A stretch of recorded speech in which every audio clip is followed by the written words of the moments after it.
Jürgen, obviously you can go back to the top of the table on Saturday. Spurs are chasing Champions League qualification, so what does all that say about the test that you're facing this weekend?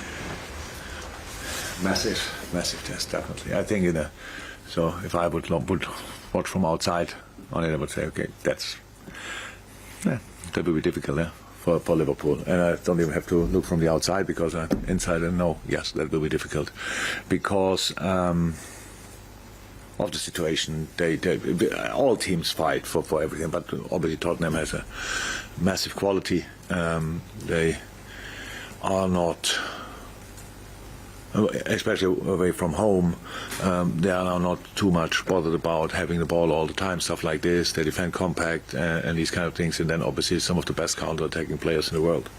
That's definitely the truth as well. So we need to find solutions for that, and that's what we try, and then give it a go.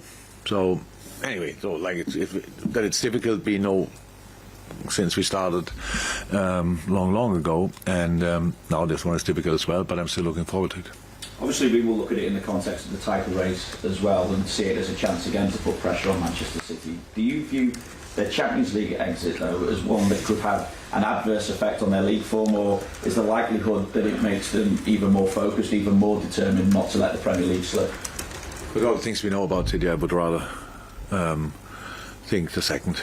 That's how it is, because it's now they are too good, and these kind of things. Yes, it was massive blow. I think everybody was like ready to switch the television off, like nearly, and then all of a sudden part 2 started, and that was really harsh, I can imagine. But so I cannot see them. So yes, tonight I had nights like this. It's not cool. Next morning it's not enjoyable, but there's a moment when you then realize, okay, we cannot change that anymore, but now we have to focus on that, and that's Newcastle on Sunday, and they will be ready. I will ask you just briefly about facing Real Madrid in the Champions League final, because Mo posted on social media that we have a score to settle after it was confirmed that you will face Real Madrid. He went as far as saying revenge at the Football Writers Awards as well. How do you feel about facing Real Madrid again after what happened in 2018? When we lost that final, actually, my favourite solution would have been, let's play the final again next year, and it's against Real Madrid. To be honest, that was in that moment. So, but we faced Tottenham, which was absolutely fine in Madrid. So Madrid seems to be our destiny, and absolutely fine. With all, what it was strange and unlucky for City, but what Madrid did is outstanding. So they got through against PSG, against Chelsea, and against City. If you we said it before, when we play Villarreal, if you knock out Juve and Bayern, yeah, you deserve to be in the semi-final. I said, if you knock out these 3 guys, then you deserve definitely to be in the final. They are now the massive favourites, all the experience they have, and all this kind of thing. So we are more experienced than we were probably, but it's obviously not to compare. A lot of players are still in for them, for us, which is a good sign as well, obviously. Yeah, it will be great. So that we were not happy that night, that's clear. But that's a while ago. But yeah, I'm happy to go there and give it a try, to be honest. So but until then, a lot of games to play, and you will ask so many questions about Real Madrid between now and then. So I think we can stop here. But what Carlo did there obviously is absolutely incredible. And anyway, if you go to a final, I think it's good to have the idea that you want to win it, and that's what we will work on in the week between the 22nd and the 28th. So not before. I'll come back to Spurs then. Thank you. I know you touched upon it there, but a lot of people are seeing this as maybe your biggest threat, the biggest potential banana slip, I suppose. So what do you see as their main challenge to you this weekend?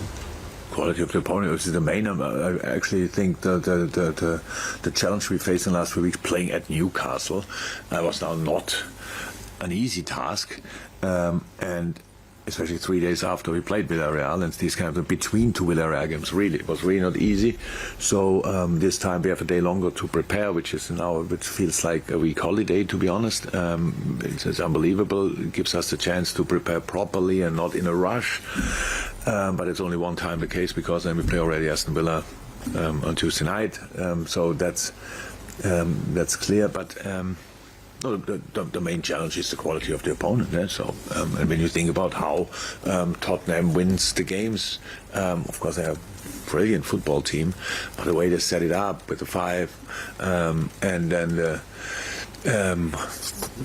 where I want to see it offensively or defensively, with the 4 and the 1, or with the 2 and the 3, and all up front, speed like crazy. Harry Kane, what a player, and obviously fits in that idea extremely well. There's a blind understanding between them and these kind of things. So I say it is probably the biggest challenge for protection we face for a long time, because each mistake you make there, you have to win a football game. You have to create. You have to be high up the pitch. That's why you score the goals. The moment you lose it, you should be immediately around all of them immediately, and that's difficult. So we have to. That's just football. We have to find a way to keep them calm as often as possible, because it will not be possible all the time. And I know it's been a long season for you, the amount of games that you've had to play. So how are they, both in, I suppose, body and in mind? And Roberto, and I've travelled with you. Is he ready to be involved this weekend? I don't know. But he's ready. He's back in training. So now we have to make a decision about that. So it's like the foot thing didn't let him do a lot. We had to let it settle, and then now we have to make sure that he has a few proper sessions. Obviously, we have enough games still, so it's very important. We have to make sure that we get him in the best possible shape. And I didn't make a decision, but it might be possible that he makes for him more sense just to train through the weekend and be then a big step closer for Tuesday, for example. But let's see. Yesterday wasn't training, was great. Day before, when did we train? First time after Tuesday we trained Wednesday. No, Wednesday we didn't. We trained there. Yesterday was Thursday. Yeah, trained yesterday. So Everybody sorry. Okay? Everybody okay? Yes, don't have my smartphone here, but because I got messages pretty late. But when I watched it last time, yes. Thank you, Juliet. Jürgen, try and spoke in a week about with the run that you're having in the season, how quick all these games are coming up. But he's saying when you get close to what the team wants to achieve or be successful in, you get those memories of what it felt like having won in situations before. I was just wondering, how is it easy to emotionally detach yourself from that when you're getting closer and closer, and obviously more success could well be on the way to achieving and switching off from those times? Yeah, look, I think that in the end it's all emotions and it's all fine. We obviously even when we are a lot together, we still are a lot alone with the things upstairs, and but it can lead to the first half against Villarreal, it can lead to the second half against Villarreal. So what is it? So it is, we were in similar situations, never before in the same situation. The only thing, that's why it makes it so easy for us to, at least as I understand it, for us to prepare or be prepared for it, because we never changed. We just prepare the next game. So with a lot of good experiences and results, what is that in our bag, and that's it. And this time it's Tottenham. So that's it. So we don't think too much about it. It's more a feeling that we know that we get closer. And end of May, if you what is this, the 6th or so. So in 23 days, we know everything. Between now and then, a lot of games, and we can't play them all together, but we can then play one after the other, and that's what we do. And it's Tottenham. Yes, the feeling is good, but we still are able to play a first half against Villarreal. We felt brilliant before the game and played really bad. So let's make sure that we play good. Julia from Merseyside, then we've got to come back. Following on from that, what challenge is it for you and your coaching staff right now with you sort of 3 competitions, couple of games a week, all the travelling? I just wondered about, you don't get much time on the training pitch or as much time to look at the opposition. I presume it's longer hours for you at the moment, working hours, but what kind of challenge or new challenges is that for you personally and the coaching staff? It's actually like it always was, just for a longer period in the season.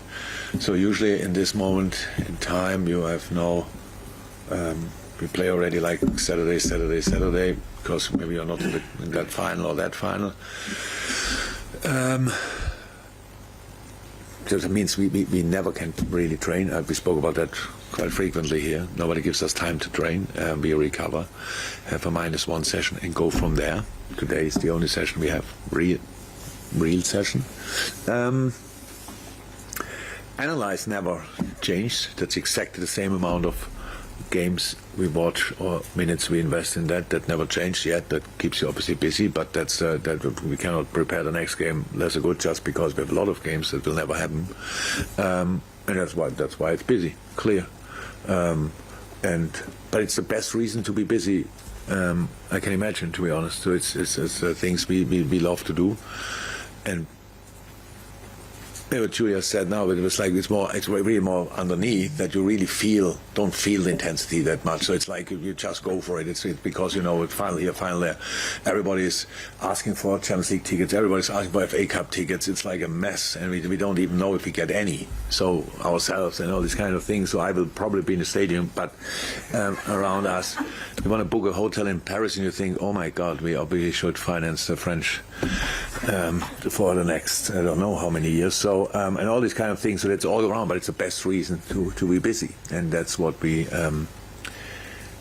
But never will drop is the preparation for the game. So not on the training pitch, we get used to it, but in the meetings, boys need all the necessary information, not too much, but the necessary ones. So that's what we try. We go to Carl and Neil to finish, and we go to the breakout thing. Carl, at the back of the room. Hi. We've spoken a lot about Luis Diaz and how well he's done since he came in. I'm just wondering if you can sort of tell us about what his impact his arrival had, on the impact of the squad, and maybe on how it impacted your season, because it came late in January, gave you a little boost end of the transfer window.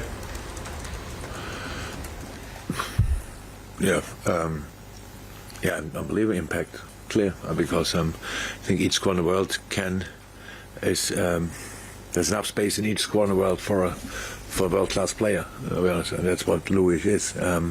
That's why we were so desperate to get him, and that's why we were so happy that we could have got him, and that's makes all the difference. So if you watch whatever, if you go through our games in the Champions League, when we played Porto, he was still there. So it's really strange. It's a really strange situation. Now it goes with us to the final, which is absolutely outstanding. You could see what it means to him. Yes, involving an outstanding player is good for each squad. It was good for us, definitely. Not only because we had the African Cup and the boys were not here, but because of that as well. So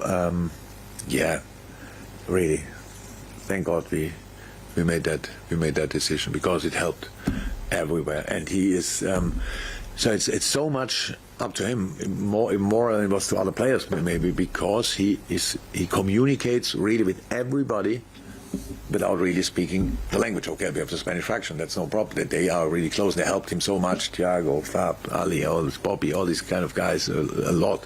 Adrian is great in these aspects. But he's really close with Curtis. He's really close with Harvey. I have no idea how they talk, to be honest. But he's really close. It's just on an emotional basis they are like this, and they were after a week, and it's really strange. But it's up to him. Because I've got a couple more cards. We've got Neil, and we've got this from Design from Japan, and then we go to the breakout. Yes, Neil. Hey, Jürgen. Hi. I saw you in Villarreal, obviously going back out and clapping the fans that were in the away end. Obviously it was not great weather over in Spain. Just wondered, this time of year, obviously that they're going through so much money, so much time and energy. How much inspiration does that give you, the players? It's so touching. I can't believe it. But honestly, it was. I thought the only difference in Villarreal was the rain was warm, but that was the only difference. The sky was grey and all these kind of things. We left here with the better weather, then we arrived in Villarreal. There was a moment when we got really angry. All of us. I thought, what is that? But that's great. And now when you see. The ticket prices and all this kind of stuff. The amount of tickets you get only for the. I'm not sure. Did I read? Is it right that we get only 20,000? They get 20,000, 75,000 in. Yeah. That makes 35,000. What? Where are these tickets? So, but these tickets are really expensive. I cannot be more appreciative. I cannot be more thankful for what the people are doing. But unbelievable. I know it's massive what they ask for, and that's, if you want, the only bad thing about the journey. To us, I really hope they all can make it somehow, and can create there. Of course, they will create an incredible atmosphere. It's nice. So if you don't get a ticket, so don't want to invite now people to Paris, but this time it's big enough. I did last time for Basel and whole Switzerland was like this. But I think Paris is big enough that you can go there without a ticket and have a good time, behave yourself, but be in the best possible mood. So these kind of things, it's a great thing. And if you cannot go there, then watch it here in any kind of surrounding. It will be absolutely fantastic. But that's what I love about this game. It's really, the world will be red or white, but everybody will be either or. So and that's really cool, and it makes it a proper final, obviously. And but it's difficult to get there. And whoever followed us all the time or only one time, I can only say thank you very much. You made it really special. That's how it is, because wherever we were, they made it our ground. The boys won all away games in this campaign, which is absolutely incredible. Yeah, because we had so much support wherever we were. Thanks. Final question then from the representative council. We go to the press conference. Okay. Do you remember me? Yes. Dankeschön. Zwei Fragen, okay? Yeah. Dolmetsch. Oh, good. Yeah, fine. 指導者を目指す者にとって、これだけ強いチームを持つ監督に必要なものを3つ教えてください。I'm trying to become a football manager. I know you're such a prolific manager, and can you tell us three things that you value the most as a football manager? Wow. Can you believe? I was now a little bit. I was thinking, but again, what three things about becoming a football manager, or what do you need to be a football manager, or what was it? What do you value the most? Qualities, I guess. Yeah. Most important qualities. Yeah. Oh. Never thought about it really. Sorry. So that's the wrong start. If you want to become a football manager, you have to watch football like crazy. The rest you will realize later. So just watch football, coach teams, start wherever you are, which level, U15, U16, U10s, go out on the pitch and do exactly that. And don't, the dreams come later. First you have to work. Second question? ドルトムントで香川とリバプールで南野と日本人と仕事をしていると思いますけど、日本人の優れている点と彼らに求めているものは何ですか? So you've been working with the Japanese players, Kagawa and Dortmund and Minamino here. What do you think is the great quality about Japanese players, and why do you work with them? First and foremost, congratulations. Both are fantastic representatives, whatever, of Japan, either with Shinji for me in Dortmund or Taki here. Fantastic boys, fantastic footballers, and it's one of the hardest things I had to do in the moment. When Taki is not involved, it's really hard, because the last thing he deserves is not being involved. He trains incredible. It's just that the team, and since Taki came here, improved a lot. I like a lot the steps he made and all these kind of things. How he deals with the setbacks is insane, because the setbacks with not being involved from time to time, and it's really hard, because he never gives up. He always stays positive. He always goes for everything, and he's a big part of the story of this team this year and last year. So no, you should be really proud of them. Thank you, guys. I'm going to go to our embargo section now. Sorry, stay there. Oh, it's not.